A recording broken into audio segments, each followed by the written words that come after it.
Hey, what's up, bros and girls? It's the HiFi Brothers. Yeah, today we're going to talk about Emotiva amps. Let's get to it.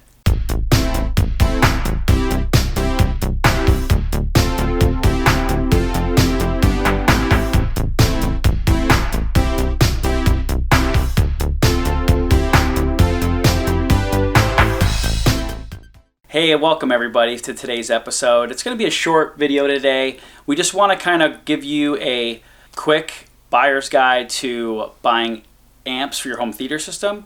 Ralph's got a couple of amps that are already in his home theater, and we thought to just do a quick video to share his experiences with using some amps and what recommendations that he can make for any viewers out there that are kind of thinking about buying an amp for their home theater or even their hi-fi system. So Ralph, I guess the question I have for you is, what are the benefits of getting an additional amp for your home theater system? Well, there's a few things. One of them is fidelity. You get more output, like especially if you're watching movies or even music, you're listening to music. Also, you get more amplification, so you can drive your speakers a lot more efficient. And also the other thing is throughput. So if you're only driving 80 watts through your receiver, you're not really getting the full 80 watts because then again, the plug through your AC outlet's only producing 15 amps. With an amplifier, it'll increase, more range for your speakers, so you get more of highs, mids, and lows. And that's the one good benefit about having an amp externally to your receiver. All right, Ralph. So the question I have for you is, why Emotiva? I went Emotivas because they have really good specs. They have plenty of wattage in their amplifiers, and that's the really reason why I went through them. And plus, they have really such a natural sound. That's one thing I gave Emotiva my shot. Cool. And you, before in your home theater system, you had Crown amps in there, and those were PA amps, like Yes. you said earlier. Uh-huh. And you went from them to the Emotiva. What has been your experience with the switch over? Well, the difference between the two is that PA amps, they have such high wattage in their amps in their Class D. The drawback is that they have such a high noise level, meaning that it'll grab any type of noise from ground to hissing, and it could be a really big problem. That's the one thing I've experienced.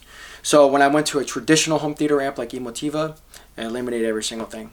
And it sounds so much cleaner, and I can enjoy my home theater and my music at high volume without getting that sound. Sure. And for audiophiles out there, that's a huge plus, right? They Yes. want the highest and audio quality, and you don't want any noise or anything funky going on behind the scenes. You just want that crisp, clean reproduction and sound. Mm-hmm. So that's very, very important for anybody who's out there thinking about buying these amps. And as far as price range for Emotiva amps, Ralph, what could somebody out there looking to buy? What can they expect when they're trying to buy one of these amps? Well, their lowest price amp is about $300, and the most expensive one is about $2,500. Or I think the most expensive one is one of their mono block amp, and it's like 1,000 watt, and it's like $3,000 or something like that. So yeah, I mean, it depends on what you're looking for. You want to go with super high range, or you want to go with something just plain and Jane and stuff like that, like what Emotiva offers is 2-channel amp. All right, well, a question I have for you as well is, what Emotiva amps do you have in your setup? Well, I do have the HiFi A-300, which is a 2nd gen. It's a 200 watt channel that's driving my front 3 speakers, which is the left, right, and then the center channel. I also have a HiFi A-300, which is a 3rd gen, and that actually powers my surrounds speakers right now, which is a 205 watt channel, which is pretty awesome. And then I have an HiFi A-500, which is a 5-channel amp that's about 80 watts a channel, that's currently driving my Atmos and speakers right now. So they're driving my Atmos speakers. So you have 3 amps in your setup right now. Yes. I know there's people going to be asking, but would you consider that overkill? Well, the reason why I went with 3 amps is because, one, I want a dedicated amp to drive my front 3 speakers.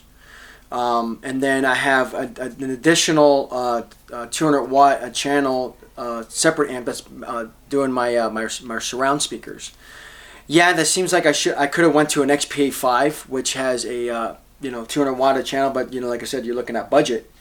I actually got the Emotiva amp, through an offer-up deal, which was awesome. I mean, that amp alone is like $1,700. Sure.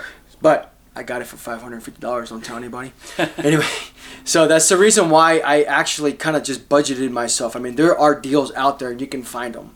So you might have touched up on this earlier, but what is your wish list with your current setup? Do you want to swap out the 3 amps to the 11 channel, or are you kind of happy with where you're at right now?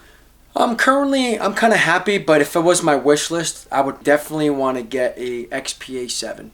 All right, Ralph, so just to conclude this video, is there any last recommendations that you have for any viewer out there that's looking to get into buying amps, again, for their home theater or their hi-fi system?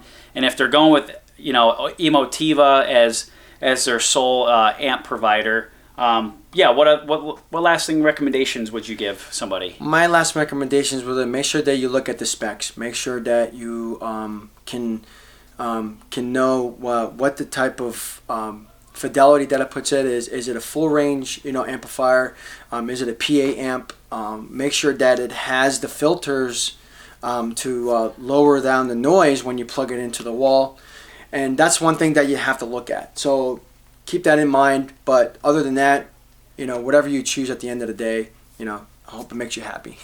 Well, all right, everybody, that about concludes our video. Absolutely, so make sure you like and subscribe and hit that notification button. And as always, keep it hi-fi.